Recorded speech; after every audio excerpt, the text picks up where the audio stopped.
Alors, Serge Pavlovitch Diaghilev, Un pont entre la Russie et la France, c'est le titre de mon dernier ouvrage qui va paraître comme le précédent sur Saint-Pétersbourg aux éditions Apopsix.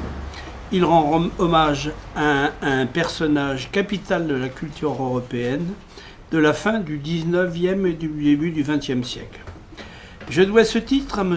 Alexandre Alexeyevitch Adveev, alors ambassadeur de la Fédération de Russie en France, qui l'avait prononcé le 23 janvier 2003 lors de l'inauguration du buste de Diaghilev au théâtre des Châtelets, où ont été créés en 1909 les premiers ballets russes.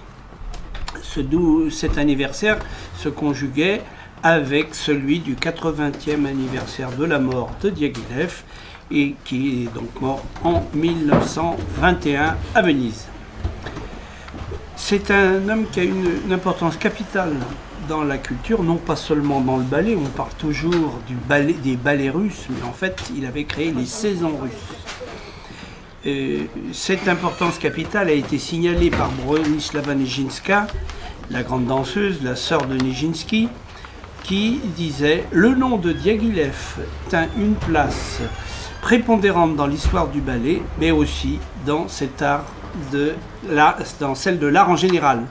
Il contribua plus que quiconque en Russie à éveiller l'intérêt pour nos peintres, à éveiller l'attention sur eux et à les rendre célèbres, non seulement en Russie, mais dans le monde entier. » En effet, Diaghilev a commencé à conquérir l'Europe, à faire une croisade pour l'art russe à partir de 1906 réellement. Auparavant, il s'était fait les dents à Saint-Pétersbourg, ville où il habitait, en créant des expositions de peinture, ça lui avait pris d'ailleurs d'un seul coup, ça, l'exposition de peinture, parce que c'est en 1895, il est arrivé à Saint-Pétersbourg en 1890, et il ne pensait qu'à une chose, c'était d'aller au théâtre et de faire des mondanités. Mais tout à coup, ça lui a pris, il s'est mis à la peinture, et très vite, il est devenu un historien de la peinture russe, et il voulait faire une grande encyclopédie du XVIIIe siècle, des peintres au XVIIIe siècle, mais il n'a pu faire qu'un seul volume. Il s'est intéressé donc aux peintres modernes, il est devenu un grand spécialiste de toute la peinture russe, et pas seulement russe, européenne. Il a organisé à Saint-Pétersbourg des expositions sur les peintres français, bien sûr, qui avaient sa préférence, et sur des peintres suédois, danois, allemands, etc. etc. Alors, la peinture l'a amené à faire une revue sur l'art, qui s'appelait Mir Iskusstva, ce qui veut dire le monde de l'art, et qui m'a donné l'idée de créer Mir Iskusstva i Literatura, le monde de l'art et des lettres, une revue consacrée aux arts non seulement russes, mais européens. Alors, sa dernière exposition, il en a fait, on va pas développer ici, mais la plus importante était celle de 1905, où il avait réuni plusieurs milliers d'œuvres, et qui s'appelait au palais de Tauride, et ça s'appelait 2 siècles d'art russe. Il avait été inauguré par l'empereur, ce qui lui donna un grand aura, et bon, il vit que son avenir en Russie était arrêté, n'allait déboucher sur rien, et il a décidé donc d'aller faire sa croisade pour l'art russe, et de venir bien entendu à Paris, parce que pour les Russes à l'époque, Paris c'était la ville élue. Et la première manifestation qu'il a fait donc à Paris, c'est en 1905, une exposition consacrée à 2 siècles d'art russe, depuis les icônes jusqu'aux peintres modernes. Elle a été suivie l'année suivante d'une sorte de festival de 7 concerts de musique russe, où il y a eu des œuvres célébrissimes de tous les grands auteurs, et il avait fait un essai de faire chanter Chaliapine, qui a eu un succès considérable et qui a donc lui a donné l'idée de faire de l'opéra. Donc, en 1908, la troisième saison russe a été consacrée à l'opéra Boris Goudounov, qui a eu un succès triomphal. C'était la première fois que cet opéra était joué en dehors de l'Europe. Elle avait eu presque plus de succès qu'elle n'avait eu à Saint-Pétersbourg, parce qu'elle ne correspondait pas tout à fait aux critères habituels et Moussorgsky a dû le refaire plusieurs fois.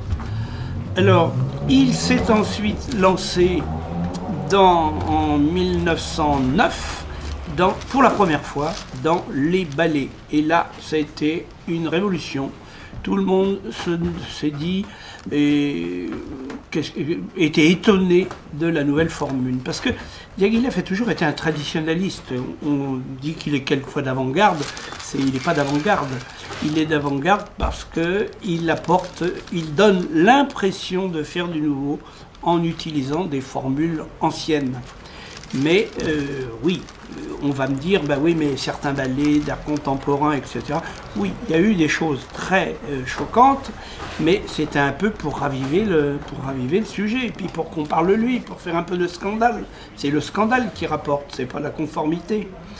Alors, il a commencé donc à faire toutes sortes de ballets, et la formule était d'autant plus intéressante et révolutionnaire qu'il a changé le décor. Le décor des ballets russes, des ballets en règle générale, c'était des couleurs pas fadasses, mais enfin, ils sont très beaux, hein, ces ballets, ces décors, on peut en voir exposés au musée de l'Opéra de Paris. Mais là, lui a changé la formule en donnant les décors à faire à des artistes peintres, des artistes de chevalet, d'où des couleurs puissantes, violentes même, et des formes qui représentaient plutôt des tableaux. C'est d'ailleurs, comme dit Liffard, il a voulu faire des ballets qui étaient des tableaux mouvants. Alors laissez faire les peintres sont les inspirateurs du ballet. C'était l'idée même donc des ballets russes de Diaghilev. Il a aussi innové, c'est toujours difficile de dire innover. Oui, il a innové à partir du moment où il a changé le conformisme en faisant des ballets dramatiques. Ça n'était plus des grands ballets qui duraient 2 heures ou 3 heures, c'était des petits ballets avec une histoire. Et nouveauté, là c'était vraiment une nouveauté, il a pris des danseurs masculins. Auparavant, il n'y avait que des femmes qui dansaient, et d'ailleurs qui attiraient la clientèle des vieux messieurs qui entretenaient leurs danseuses. C'est pour ça, vous connaissez l'expression, on dit j'ai ma danseuse, il a sa danseuse, etc. Et les hommes qui apparaissaient quelquefois, c'était les pompiers du théâtre que l'on utilisait pour soulever la danseuse. Lui, au contraire, il a bien commencé, puisqu'il a commencé par Nijinsky, qui en quelques minutes est devenu célèbre à Paris avec le saut extraordinaire qu'il a fait. On n'était pas habitué à ce genre de danse qui était un peu la danse à tutu, les danses un peu bon, romantique, disons. C'était romantique. D'abord, on appelle ça le ballet romantique. Lui, avec Diaghilev, ce sont d'authentiques œuvres dramatiques, des œuvres comme dans la conception antique et de la pantomime. Et il racontait une histoire, une petite anecdote, ou quelquefois qui pouvait être dramatique, qui pouvait être amoureuse, etc.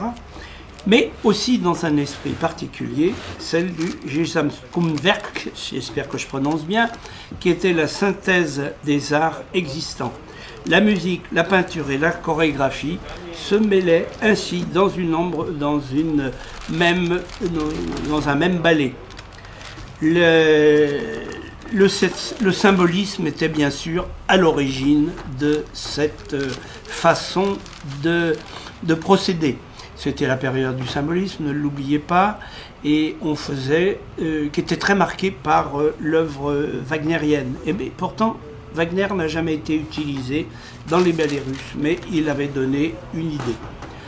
Alors, que pourrait-on dire des ballets russes en quelques minutes? Qu'il faut acheter mon livre, parce que je raconte tout ça, c'est un gros volume, et je parle de l'évolution de la danse, de ses rapports avec la peinture, avec les peintres.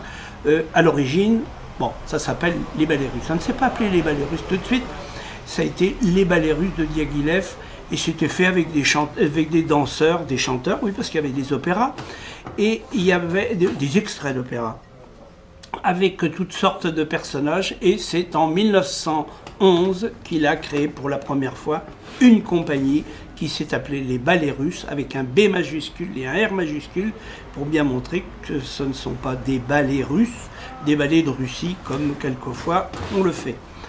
Alors, il cherchait un endroit où se fixer. Monaco, Monte-Carlo, ça a été sa nouvelle